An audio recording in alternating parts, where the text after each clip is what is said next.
Hello बच्चों, क्या हाल चाल। और आज फिर से मैं मनीष गुप्ता आप लोगों का मेरे इस वीए कंसेप्ट किंग यूट्यूब चैनल पर दिल से स्वागत है। और आज आपका भाई लेकर के आया है क्लास 12th का हिंदी का जो मोस्ट वीवीआई चैप्टर है, वो हंसते हुए मेरा अकेलापन, ये पाठ का सारांश आज आपका भाई बताएगा। जो लेखक का नाम है मलयज जी और ये चैप्टर 11 है ना। हंसते हुए मेरा अकेलापन पाठ का सारांश आज आपके बीच प्रस्तुत किया गया है। इस पाठ के लेखक प्यारे से कवि मलयज जी हैं और इस चैप्टर 11 है ये। और इस 11 चैप्टर का सारांश आपका भाई मस्त जबरदस्त और अच्छे ढंग से बताने वाला है। और ये है हमारे प्यारे से कवि मलयज जी। तो मैं इनको सत सत नमन करता हूं और शुरू करता हूं इस पाठ को। लेकिन पाठ को शुरू करने से पहले मैं आप लोगों से बोल दूं कि अगर आप लोग मेरे इस YouTube चैनल को सब्सक्राइब नहीं किए हैं तो सब्सक्राइब कर लीजिए। वीडियो शुरू से लेकर अंत तक जरूर देखिए, क्योंकि अंत में कुछ बड़ा होने वाला है, कुछ बड़ा ही होगा अंत में। और साथ ही साथ लाइक और कमेंट करना न भूलें। और WhatsApp status, Insta status, Facebook status जरूर लगाएं। फैला दो चारों तरफ इस वीडियो को, ठीक है। चलो शुरू करते हैं इस वीडियो को। हमारे ये प्यारे से कवि मलयज जी और ये पाठ के लेखक हैं हंसते हुए मेरा अकेलापन। हंसते हुए मेरा अकेलापन, अकेले ही मैं हंसता था, मेरी जिंदगी में कोई और नहीं थी, अकेले ही हंसता था। ऐसा मैं नहीं, कवि कह रहे हैं। चलिए हंसते हुए मेरा अकेलापन शुरू किया जाए। पहले तो आप जानेंगे कवि के बारे में, हमारे प्यारे से कवि मलयज जी के बारे में आप जानेंगे और कुछ महत्वपूर्ण बातें। चलिए हंसते हुए मेरा अकेलापन पाठ का लेखक परिचय। लेखक के बारे में जान लेना अति आवश्यक होगा, ध्यान देना है बच्चों। चलिए लेखक जी का नाम मलयज है। हंसते हुए मेरा अकेलापन जो पाठ है उनके लेखक हैं वो मलयज जी हैं। मलयज जी का जन्म 1935 में हुआ था। मलयज जी का जो जन्म हुआ था 1935 में। मलयज जी का जो निधन हुआ था 26 अप्रैल 1982 में। मलयज जी का जन्म कब हुआ था? मलयज जी का जन्म 1935 में। मलयज जी का निधन 26 अप्रैल 1982 में। मलयज जी का जो निवास स्थान है महुई आजमगढ़ उत्तर प्रदेश। अच्छा, मलयज जी का जो निवास स्थान है महुई आजमगढ़ उत्तर प्रदेश। फिर से मैं आप लोग को बता दूं कि हंसते हुए मेरा अकेलापन पाठ के लेखक जो हैं वो मलयज जी हैं। और मलयज जी का जन्म 1935 में हुआ था।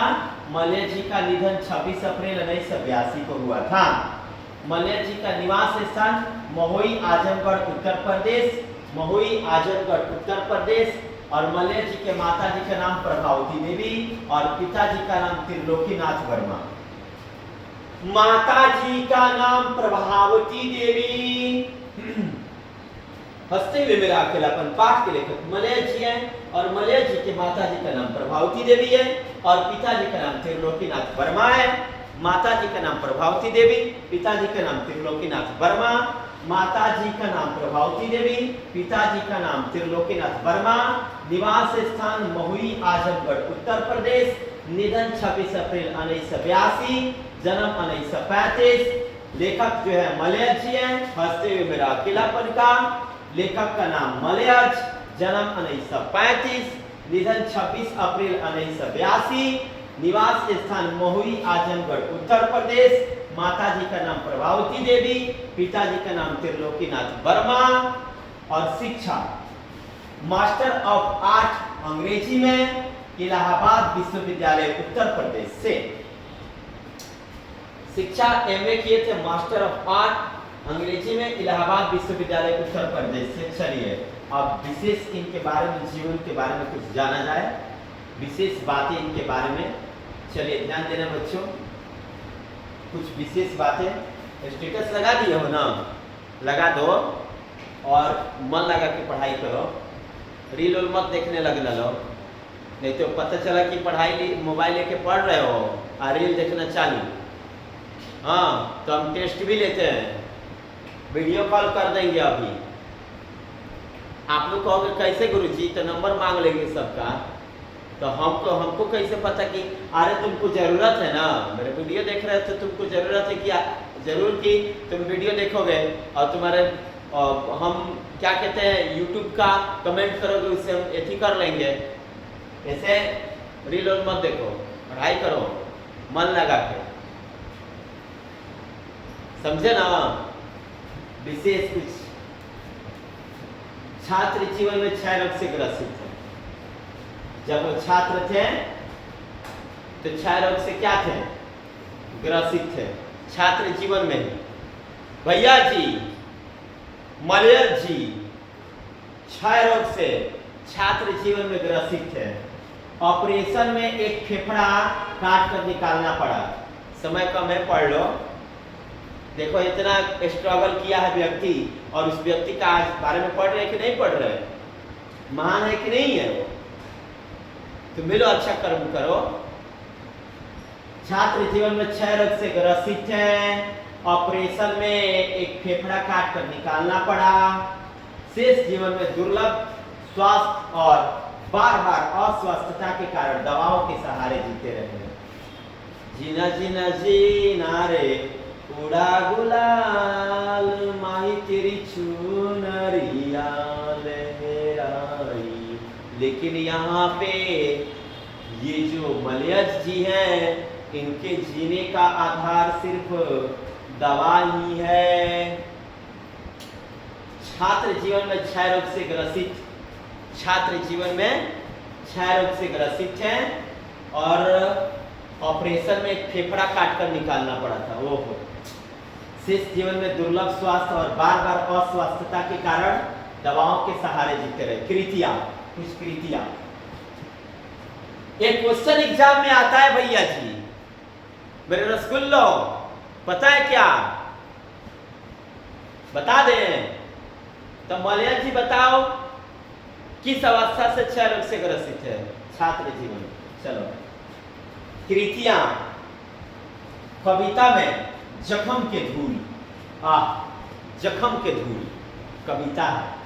अपने होने को अप्रकाशित करता हुआ, अपने होने को अप्रकाशित करता हुआ कविता है।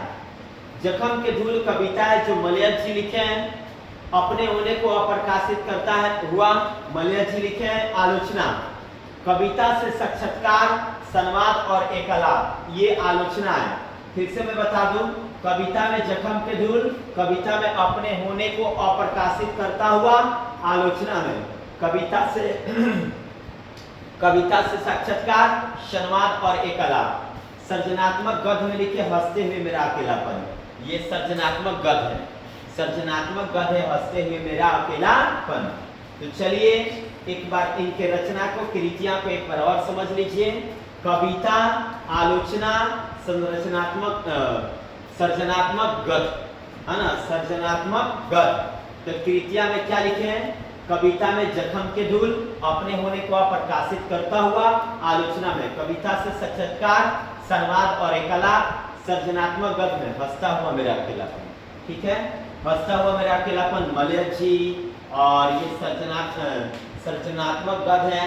आलोचना में कविता से साक्षात्कार, संवाद और एकलाप। कविता में जखम के धूल, अपने होने को अप्रकाशित करता हुआ। चलिए, हंसते हुए मेरा अकेलापन टॉपिक को हम शुरू करते हैं। इस पाठ का सारांश आप लोग देख सकते हैं, बड़े प्यारे से अच्छे ढंग से लिखा गया है, ध्यान देना।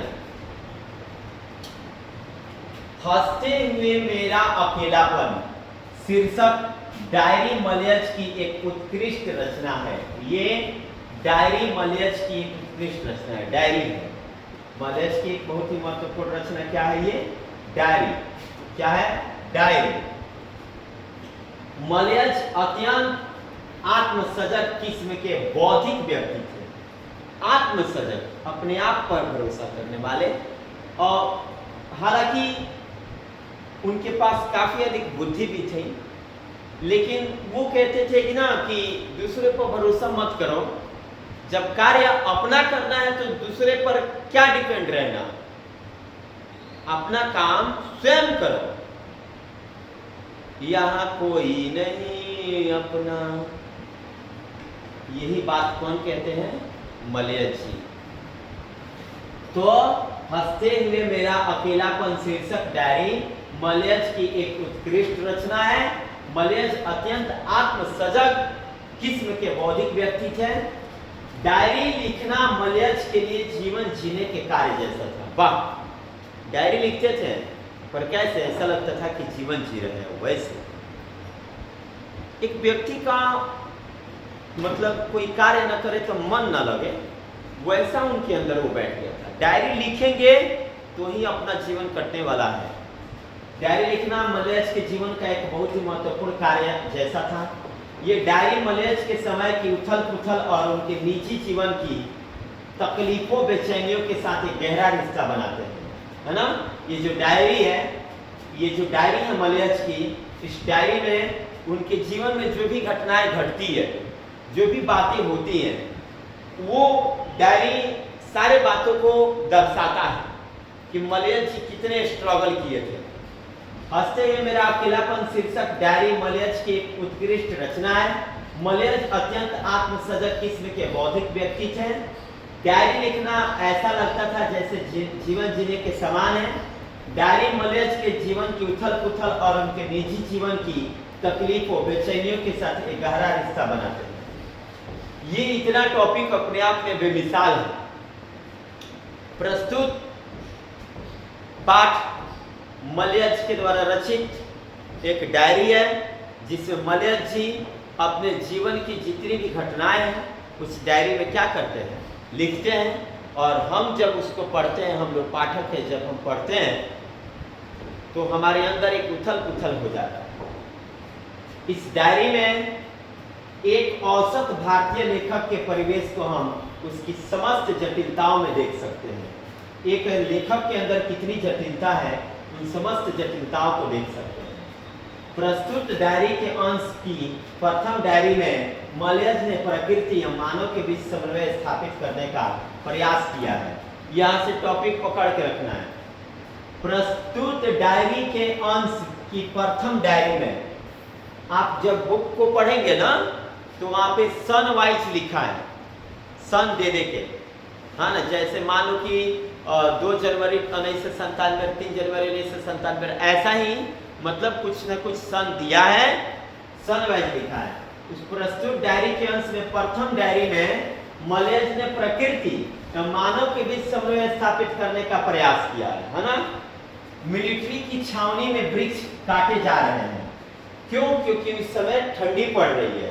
मिलिट्री की जो छावनी है, वृक्ष को क्या कर रहे हैं? काट रहे हैं। लेखक वृक्षों के एक गिरोह में उनकी एकात्मकता का संकेत देता है ना। वृक्षों का चित्रण करते हुए मलयज लिखते हैं, वे जब बोलते हैं तब एक भाषा में गाते हैं, तब एक भाषा में रोते हैं, तब भी एक भाषा में वो सारा कार्य करते हैं। वाह! वृक्ष हवाओं को देखा, हवाओं को सहा, बरसात को सहा, हवाओं को सहा, बरसात को सहा, धूप को सहा और गर्मी को भी सहा, मेरे जैसा कौन सहा? बताओ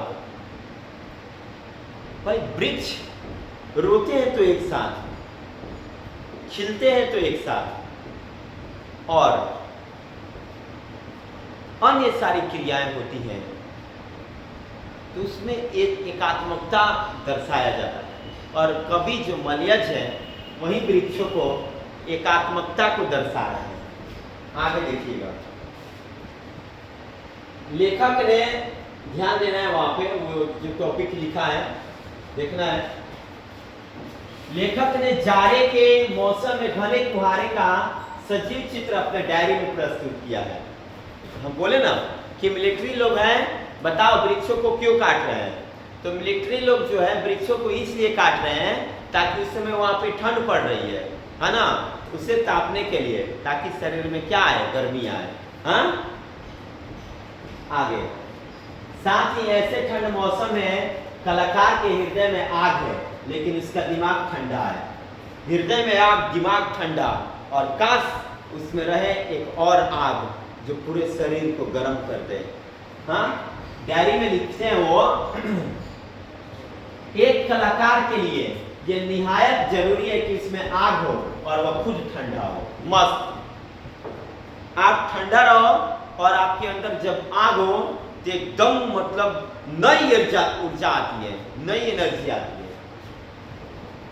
दूसरे दिन की डायरी में लेखक ने, अच्छा पहले दिन के डायरी में लेखक ने किसके किसके प्रकृति के बारे में वर्णन किया, ध्यान से सुनिए।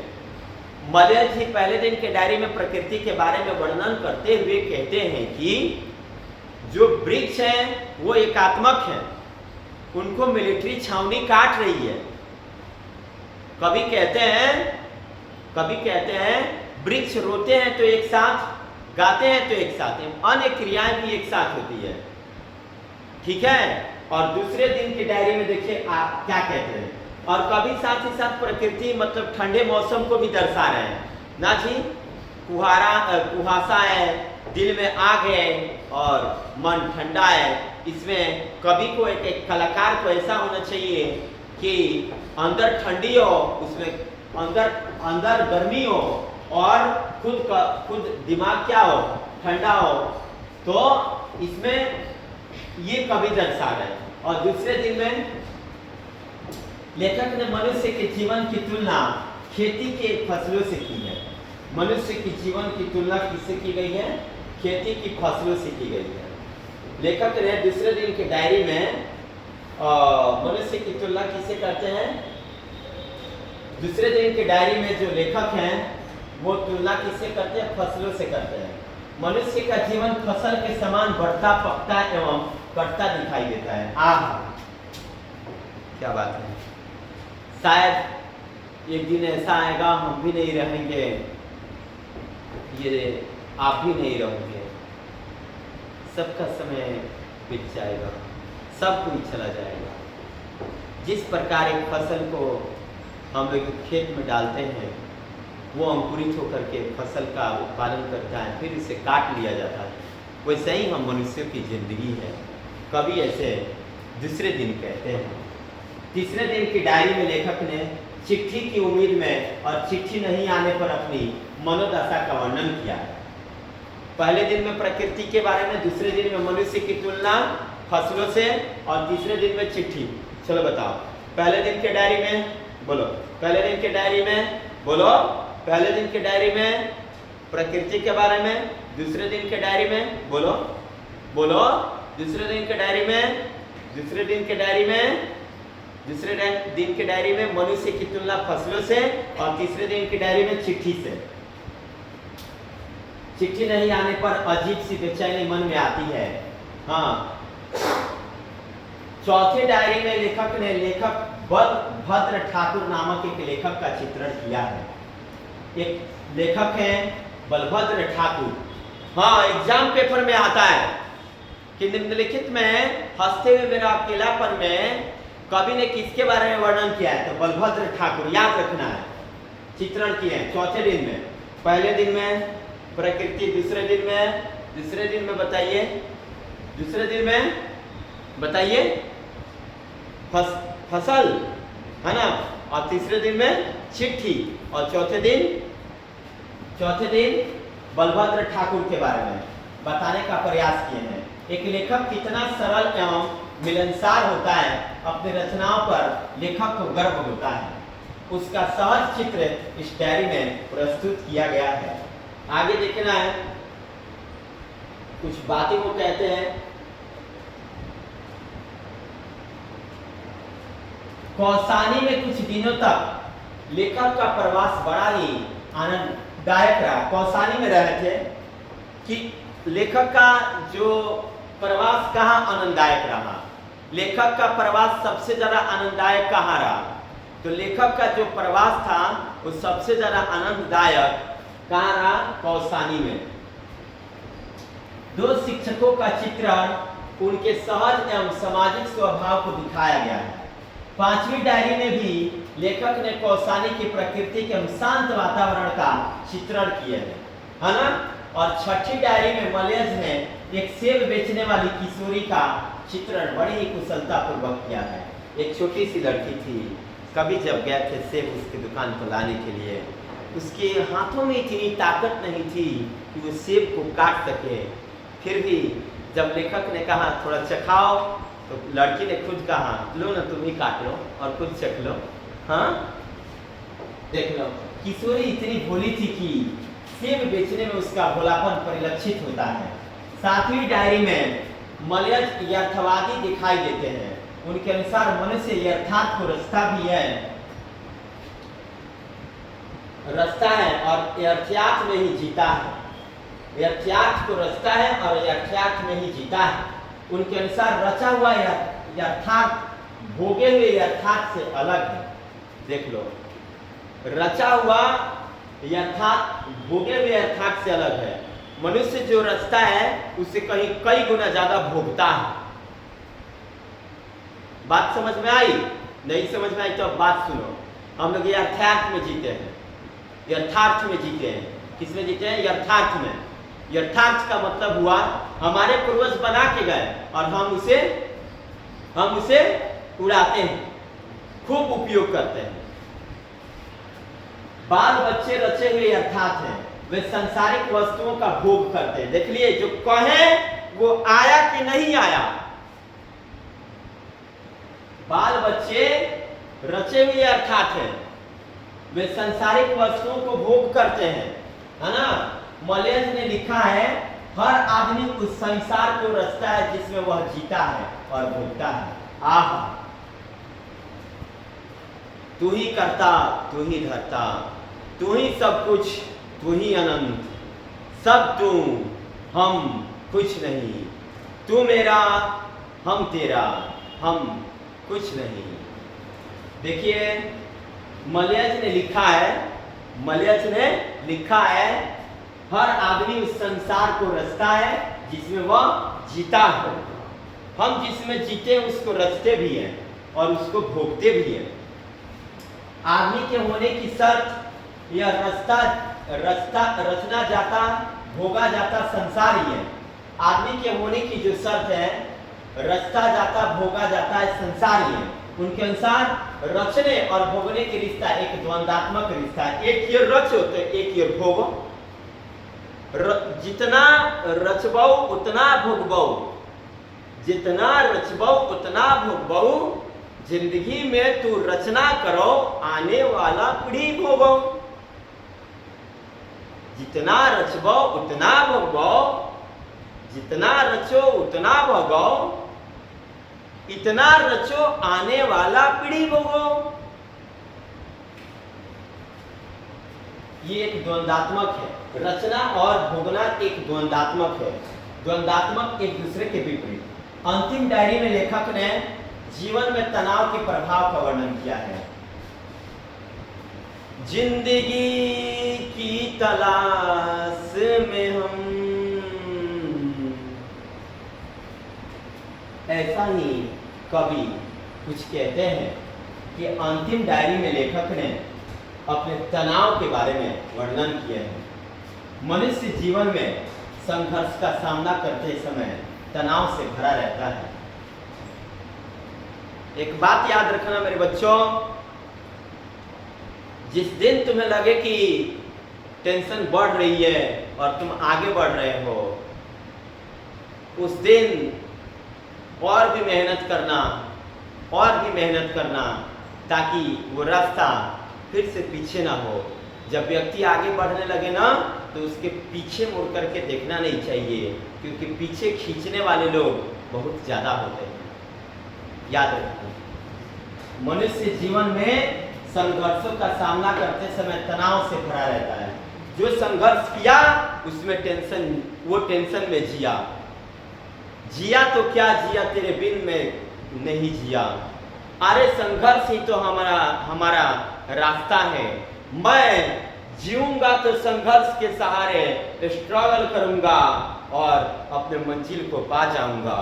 देख लो, इस प्रकार प्रस्तुत डायरी के अंश में मलेच ने अपने जीवन के संघर्षों का एवं दुखों की ओर इशारा करते हुए मानव जीवन पर पाए जाने वाले सहज समस्याओं का चित्रण बड़ी ही कुशलता से किया है। इस डायरी में जो मनुष्य के जीवन में जो दुख सुख होता है वो सारी बातों को उन्होंने बताया है और साथ ही साथ चित्रण भी किया है। एक व्यक्ति को कितना खुला, ईमानदार और विचारशील होना चाहिए, इस भाव का सहज चित्रण लेखक ने अपने डायरी में प्रस्तुत किया है। एक व्यक्ति को कितना ईमानदार होना चाहिए, कितना खुला जीवन जीना चाहिए, कितना विचारशील होना चाहिए, ये लेखक ने अपने डायरी में प्रस्तुत किया है। तो अगर आप लोगों को ये पीडीएफ चाहिए तो डिस्क्रिप्शन बॉक्स में मेरा व्हाट्सएप चैनल है, उस चैनल से जल्दी ज्वाइन हो जाइए और इसका पीडीएफ आप पाइए। ये लगभग 11 पार्ट है, तो पार्ट 1 से लेकर के और 11 लेसन तक मेरे व्हाट्सएप चैनल पर आपको सारे पार्ट का सारांश और ऑब्जेक्टिव मिल जाएगा। 1 से 11 पार्ट तक, हिंदी का भी और इंग्लिश का भी। तो जरूर जुड़े, डिस्क्रिप्शन बॉक्स में खोलें और 1 से 11 पार्ट तक सारांश और ऑब्जेक्टिव लें और मेरे चैनल को जरूर सब्सक्राइब करें। तो आज के लिए इतना ही काफी। मिलते हैं फिर नेक्स्ट वीडियो में। जय हिंद, जय भारत।